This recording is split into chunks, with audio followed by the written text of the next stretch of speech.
What's happening, everybody? Trey here, joined as always by my dad, Sean, and today reactions to the classics. We got a reaction to the Beta Band and their compilation, the 3 EPs. I don't know anything about the Beta Band. Me neither, brother. Never even heard of them.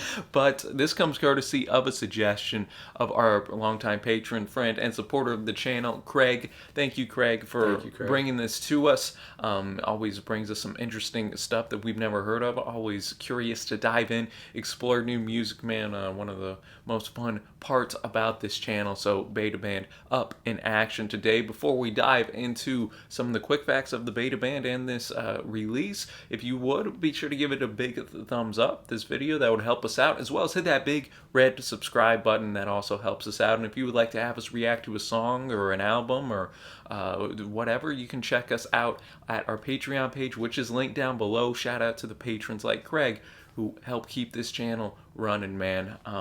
So all that to say, we got some quick facts about the Beta Band themselves. Yeah, Trey, I had to really dig deep to get anything on the Beta Band. There's not a lot of stuff. This is a compilation album of their first 3 releases, comprising the EPs, Champions versions, the Patty Patty Sound, and Trey, you want to tackle that for me? You took 3 years of Spanish. Los Amigos del Beta Banditos. Where is our trusted patron Javier when we need him? The album was released in September of '98 in the UK, January of '99 in the US. Its cover art includes the main image from each of the EPs. In 2000, Q Magazine placed the 3 EPs at 74 in its list of 100 greatest British albums ever. Pitchfork placed it at 23 in the list of top 100 albums of the 90s, and I never heard of them. But this thing was out of print until the vaunted Record Store Day in 2013. It was brought back. Cool, man. And a little bit about the group. They're a Scottish group formed in '96, critically acclaimed, and have achieved a bit of a cult-like status, which Craig was kind of telling me about. Their style has been described as, quote, folktronica, a blend of folk, Scottish, electronic, rock, trip-hop, and experimental jamming. A word I've never heard of. Yeah, I like that. We'll have to use that in the repertoire here in the future. They disbanded in 2004, citing financial discourse with their label, who they owed a 1.2 million pound debt to. And during the course of their career, they were hailed by both Radiohead and Oasis. Believe they toured with Radiohead. They did. Now, let's set up shop on that for just a second. They had some success. We said how highly acclaimed. And in 2004, they still owed 1.2 million pounds to the record label. Guys, that's what these record companies do to these artists. I understand record companies got to make money or they can't stay in business. But, I mean, these guys probably thought, my goodness, we brought out all this stuff. It's highly acclaimed, and we're losing money hand over fist. One of the many things that needs to change in the music industry. Horrible, man. That is for sure. And I guess we can just get in. I know Craig said this is kind of a record you just kind of sit back and just jam to, and just kind of take in and whatnot. So sounds good. Looking forward to doing that. So we're going to start with the first EP, and it'll kind of be interesting at the end. We can see which of these EPs we liked the most, as well as giving our favorite tracks. We got Champion Versions, which was originally released in 1997 on 12-inch vinyl only. Wow. The EP consists of songs featured on the original demo tape the band had sent to Phil Brown, an A&R rep for EMI, which landed the group a record deal with Regal Records. Unfortunately, I guess, right?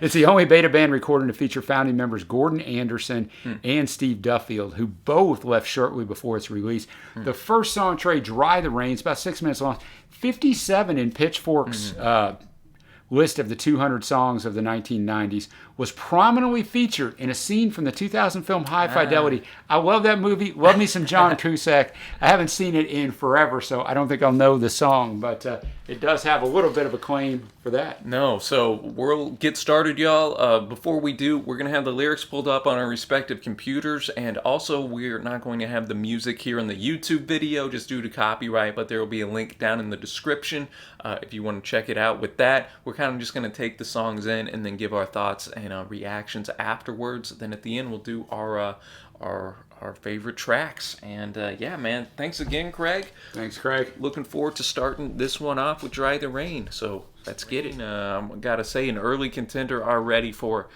favorite tracks. I'm just gonna go out on a limb and say, because I really enjoyed this one. Started off very quiet and subdued. It started out quiet. Yeah, I definitely agree with you. I just like the vibe and atmosphere. But what I didn't like at the start, I thought the mixing was horrible at the start. No, yeah. The voice was buried, but then they brought it back out. So I'm like, you guys need to get back a little bit of money from the record company. It isn't the group's fault. And oftentimes you go in on that first one and, they're not on a big budget. They're not giving you the top flight guys and you get stuff like this. And maybe it was intentional because the voice is brought to the front later, but I was about to tell you turn it up, but the music was plenty loud. It's just the voice was buried. But yeah, man, it just got into this vibing thing. Didn't feel like 6 minutes long. No, I like the start. This is the definition of my life. Lying in bed in the sunlight, choking on the vitamin tablet the doctor gave in the hope of saving me. Just a little ironic there, taking something that should save you, and it very well may end up killing you. Yeah, I thought it was a nice touch because most songs would say, sitting here drinking the bottle or doing whatever, and he's doing something that's supposed to be, as you said, good for him. And then you get the whole, take me in and dry the rain, the sticks in your head. Yeah, walked in the corner of the room, a junkyard fool with eyes agloom. I asked him time again, take me in and dry the rain, just a very hypnotic type of very much. That's a good word for track. And then kind of the drums went down a little more, and then the voice mixing went up. You had the trumpets at the end, which I thought was awesome. And I like the technique where at the outro, I again enjoyed the lyricism. And there's something inside that you want to say it out loud, it'll be okay. Then you just again get that repetitive kind of catchy I will be your light, but it almost sounded like I will be all right, Yeah, it did. That's what I thought too. Which I think might have been intentional, man. I did too, because he kind of said it just a little bit faster there towards the end. So yeah. But cool stuff, man. And now we're gonna go to track number 2 from this EP. We got I Know. So and I really don't have anything on any of these songs, really, for the most part. So we'll just take it in and see what we looks like one of the shorter tracks on this. So let's see what we got. Our second track, I Know, coming in here. You kind of mentioned it in the song, Dad. A bit more kind of trip hop, and you had a little electronic influence in there with the beeps and boops going in. And I mean, again, very subdued vocal performance here by Steve Mason. Just kind of a bit hushed, and that almost accentuates what he was saying in the lyricism. Yeah, and there's not much lyrics to it. He starts out, I know I can't find you. I'll go to sit beside you. I need to remind you that I still love you. And I'll just read all the lyrics. I know I can't find you. I'll show everyone around you that I need to be with you. I still love you, but I know I can't find you. Then it repeats, I can't find you 3 times. I know I can't find you 3 times. The start of it, once again, the lyrics were buried. It reminded me a little bit, now not of the heavy guitars, but of a My Bloody Valentine, just kind of buried in the mix and like a hypnotic over and over. It's not really about the lyrics. It's not really about the vocals on this one. And I'll say this, it's quite different than the first song and something we didn't really talk about at the start. But when an artist is throwing out EPs, one, it usually means, especially if it's your first record, that the record company's kind of going, yeah, maybe. We're giving you a halfway yes. So want to get some traction. Yeah, there's a lot of pressure on EPs because obviously it's a 12, the way we're listening to it is 12 tracks. But on an EP, the way it was released, in 4 songs, if one's bad or just so, then 25% of it's not so good. And you got to really watch that when you're trying to make it. So there's a lot of pressure on these. So I do like how they went out and made it different than the first song. No, definitely. And just almost has that sense of, I don't know, this guy's just kind of out there. Not like a stalker, but he's just really wanting to show everybody around this chick that he still loves her. He's going in. And hoping that maybe they go back and tell her because she must not be giving him an audience anymore. That's what I was thinking. Exactly. Very down-tempo, very chilled out, hypnotic. Again, man, I enjoyed it, and that's going to take us to B+A, which is track number 3, sitting at 6.5 minutes. So let's see what we got here. I really enjoyed the way they layered this track. Kind of reminds me, we just filmed a top 10 for group called the Tender Sticks. Yes. And they layer their songs very well, let the song breathe. And this song had that in spades, man. It started with that hypnotic kind of electronic beat. And, then it had that clean guitar tone. And then halfway through the song, it just kind of went big in with the percussion, man. Yeah, it had me bobbing in my head the entire time. It's kind of a hypnotic beat. An interesting choice. To follow up on what I said after the last song, to throw, a 6+ minute instrumental on your first EP of 4 songs is a courageous choice, man. Well, I think maybe they just did that to show that they're not like your run-of-the-mill everyday band. You know? No, I admire the courage, man. I mean, it was fine for me. No, man, I enjoyed it. I quite enjoyed Robin Douglas Jones's drumming performance as well. The cymbals in that second half I thought were very strong.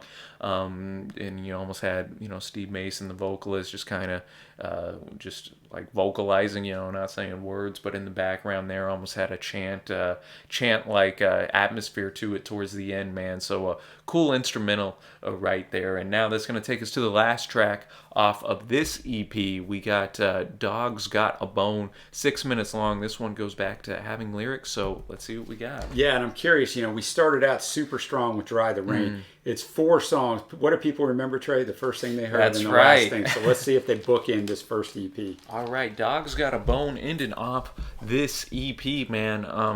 I thought it was a really good track for me. I just liked, again, going back to how they layered their tracks, how they put, they introduced, there was a lot of different instrumentation going on, a little more folky, leaning, but still using it in their own experimental, kind of unique alternative, indie rock type of way. It had an accordion, harmonica. Yeah, it sounded a little like experimental late 60s, early 70s. You could have popped this song in there and it would have fit nicely. Yeah, I enjoyed it. I didn't enjoy it nearly as much as Dry the Rain. I think that's the clear winner for me. Me too, yeah. On this EP. But this was a nice ending effort on this EP. And, kind of hearkening back to some of the earlier themes on the EP, like on I Know, this guy's kind of alone. It's seeming out here. Dog's Got a Bone, all of his own. Wednesday morning, middle of the road. Can't help this feeling of feeling so alone. Gotta go home now. Dog's Got a Bone. So just like in I Know, where he was trying to get back with the gal. Yeah. He's coming in here, man, and then he notes, wish you were here, tied to the pier. I don't know if she'd enjoy that too much. I don't think so, probably. Words disappear every time you call me, so won't you come home now if you're feeling so alone. Dog's got a bone all of his own. He wants to share the bone, man. And I thought the piano introduced at the very end was, again, just a fitting way to close out a project. And I agree. I thought the outro was awesome, just a way to end off the EP. And now, man, we're going to go to the second EP. We got the Patty Patty Sound. Yeah, it was released in 98. Now, Trey, we really use the term EP here very loosely, despite being almost 40 minutes long, which, boys and girls, is a full LP, and originally being released on 2 12-inch records. The release is still considered an EP by both the band and the press. Now, there's only 4 songs. Yeah. I will tell you there's 6 minutes, 7 minutes, 15 minutes, and 8 minutes, Trey. So there we go, man. So yeah, I'm expecting a lot of instrumental journeys and rides on this one, and that's going to start with Enter Meet Me, the shortest one on this EP. So let's get going, man.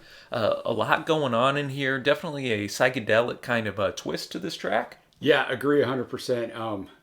Yeah, it just kind of takes you in. It's just a whole vibe. I mean, basically, I really have no idea what the lyrics are about. Trey, do you have any idea? I think from the first verse, last night I dreamt somebody fell between my knees. I couldn't help it. Fell asleep between my knees. Yeah, fell asleep between my knees. I couldn't help it that the facts were rejected by a boy called me. I think he's a lonely guy yet again, and he's dreaming.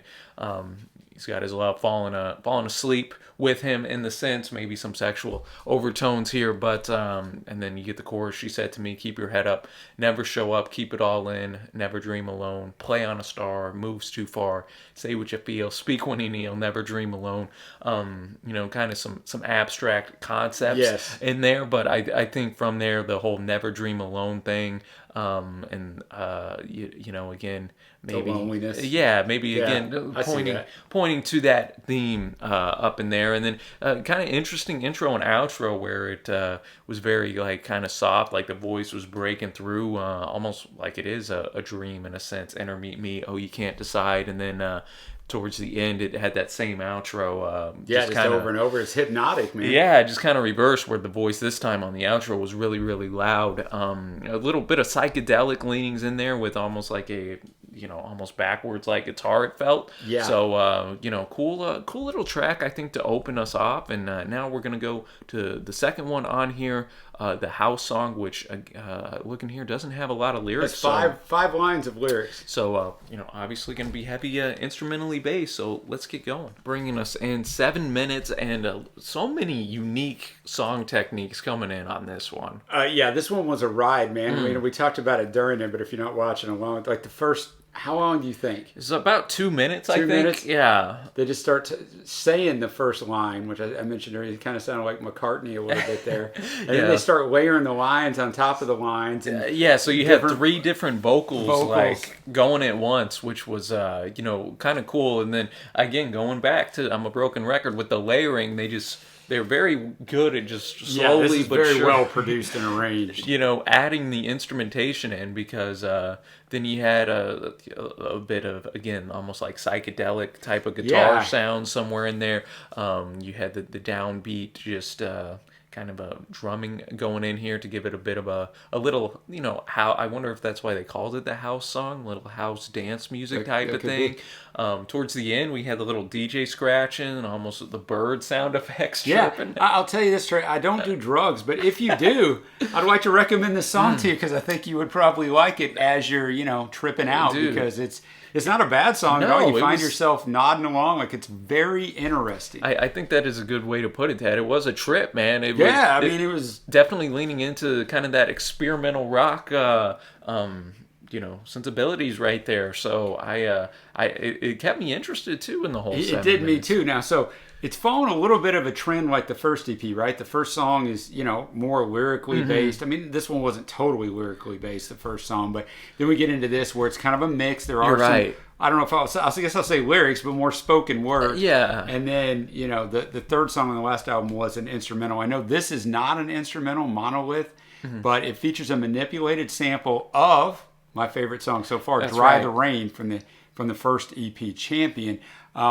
So this is 15 minutes 48 seconds. I don't know how you follow up on the house song, dude. No, that's gonna be a little bit trippy. But I guess we're about to find it. I don't know. I'm curious. I mean, I guess there's a Floyd song that's 16 minutes on Animals, just off the top of my head. That's right. And Floyd also has Echoes, which is 21 minutes long on Metal.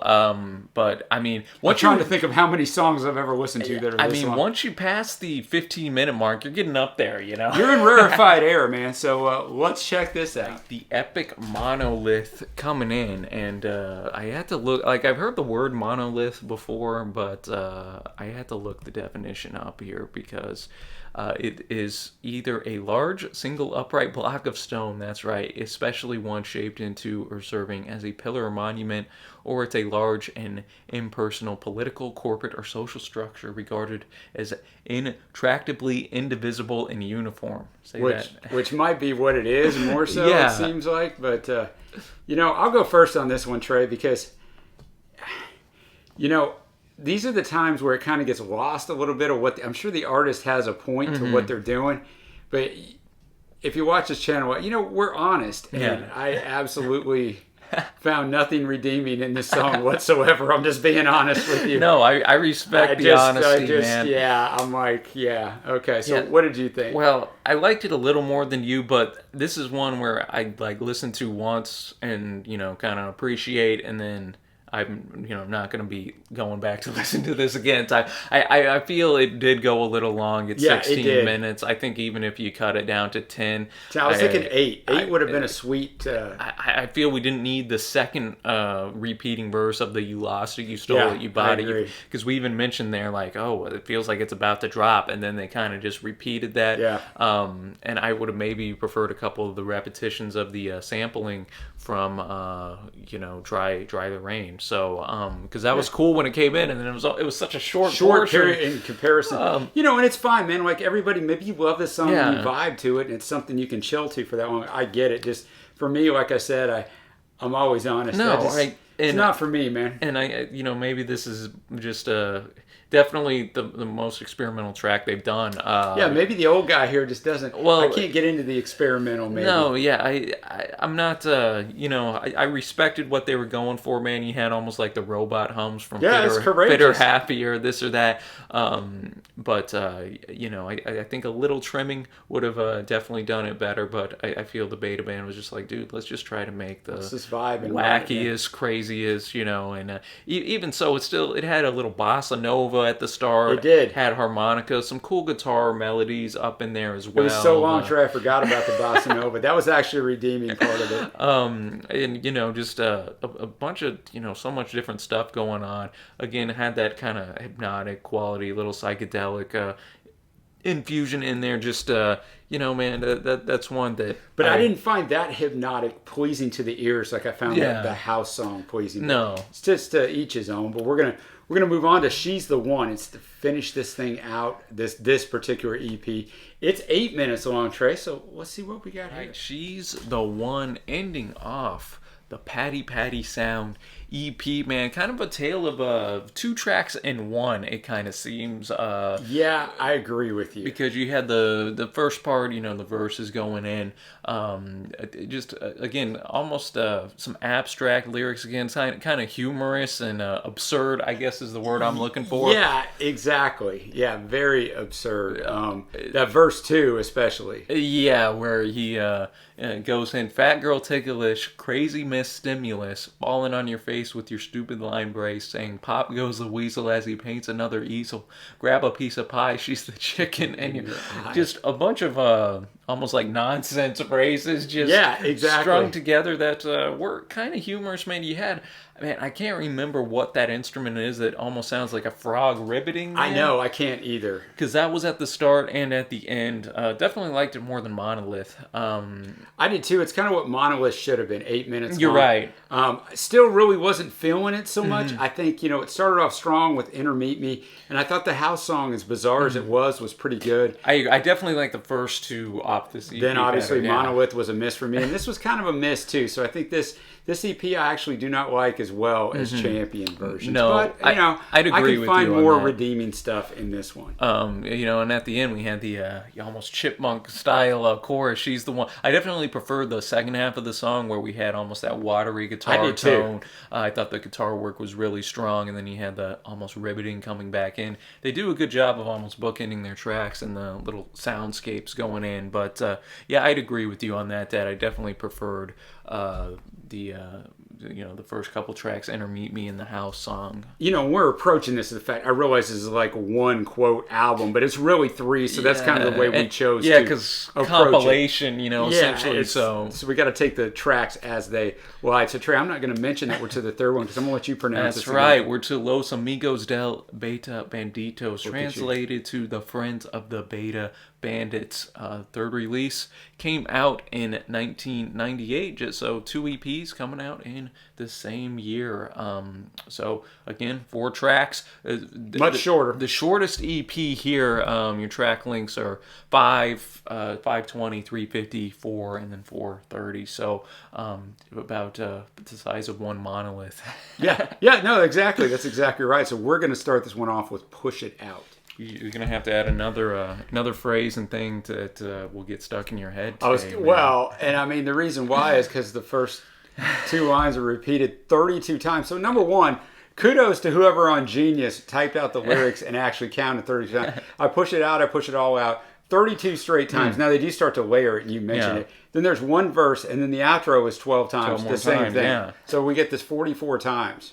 No, and again, I think showing off how their production style is, man. It just started off with the voice, just straight up, and then we got a bass line that I quite enjoyed coming in. Then the piano comes in. Then the voice itself is almost drowned out by the music, and you can barely hear anything. And then they just kind of take a ride musically. Bring in the verse where, and I think here the "it" can signify your anger, your sadness, your emotion, whatever the case is, because he notes, "I want to beat you, I want to hug you, I want I want to hold you to me. Gone to hell, that's where I'll be fine. Then come with me with a double shot of power, and he's over me. And then we go back to the outro that I push it out.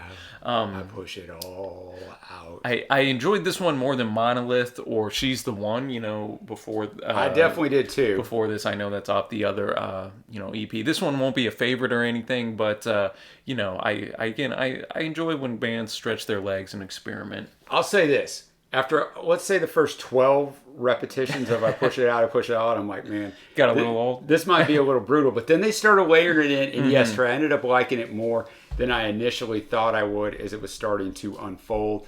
That's going to take us to It's Over. It's over. But it's not over because we got this song and two more. And one of the shorter tracks. Yeah, it's under 4 minutes. This EP. So It's Over coming in second track on this EP. I got to say that second half of the song was kind of right there in the middle. One of my favorite parts of this entire record. I just thought that the guitar was very unique sounding, not flamenco like, but it just had a unique vibe to that guitar, and then with the vocals that were so I don't know if haunting's the right term, but they were just a bit monotone in the sense it somehow weirdly just worked off each other. And as to the song itself, I'm not 100% sure what this thing's about, but I'm not either. But I did enjoy it, and it's weird because the outro is definitely the star for me when things change up. The first part was fine. I had to really look. I looked over. There's verse 1, there's verse 2. They're the exact same thing. Mm-hmm. There's really just one verse sung twice in a row. Yeah. There are no words different. And then that outro was, definitely a nice little shift. So, we're picking 3 favorite songs. This one might be in it for me. No, exactly. And I like the concept. She's been switched on inside my head, an imaginary friend sitting on my bed, taking pictures of my soul, all the angles no one can know. Yeah, I thought that was the best little phrase in there. I love that verse. And then you go and then it's no more calls on the telephone. She's been turned off and I'm all alone. So again, that loneliness motif that's appeared through each one of their EPs, kind of reappears again. She's been switched off inside my head, an imaginary friend sitting on my bed. So then at the end he notes it's over. So kind of, I think, a bleak song at the end of the day, which I think that outro, just kind of the way he delivered those lines, wanted to deliver that. Yeah, I agree. And Trey, I know courtesy of a Mr. John Lennon. I know Dr. Robert. That's right. But I'm not familiar with Dr. Baker, which is our next track from the Beta Baker Band. Going in, man. But I'll be curious what Dr. Baker is cooking up for us here. All right, Dr. Baker coming in as our penultimate track. What you think of this one? I thought it was good. I thought it was really interesting arrangement-wise. I really did enjoy it. You mentioned it during the reaction.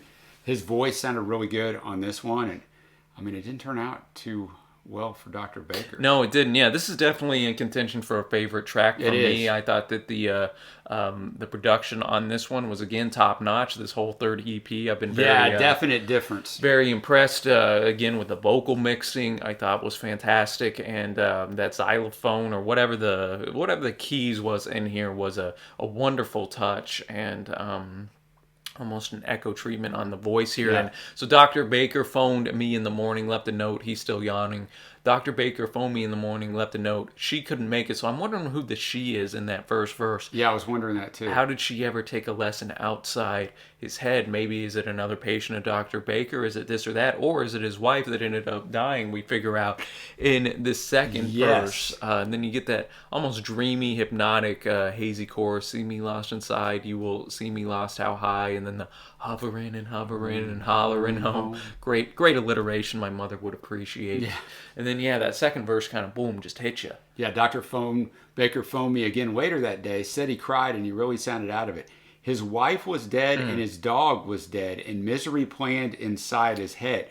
I tried to reason with him, tried singing. He said, no, boy, you'll never listen. Try it again, try it again. And maybe Dr. Baker's not like medical doctor. Maybe he's like a psychiatrist or, something like that. So it almost, turns the tables. Man lost his wife and dog in the same day. That's not good. That's tough, man. But a very, very pleasant track right there. And Agreed. We're going to end off with Needles in My Eyes, which just sounds like it'll be a rough experience for our character in here. But it does. It sounds like we might be a little more harder edge on this one. Yeah. Let's see. All right, finishing off this EP and this whole compilation. We have Needles in My Eyes, and we kind of predicted this, Dad, a little darker for sure. A little darker. For Thought sure. it'd be more up tempo, but it's actually better the way they did it, more haunting. No, definitely. I thought it was a great way to wrap up this third EP, which was strong, Very strong, really from start to finish. And then we got just some interesting kind of works for our Halloween time here that we're filming this. Last night it was so good, I felt like crying.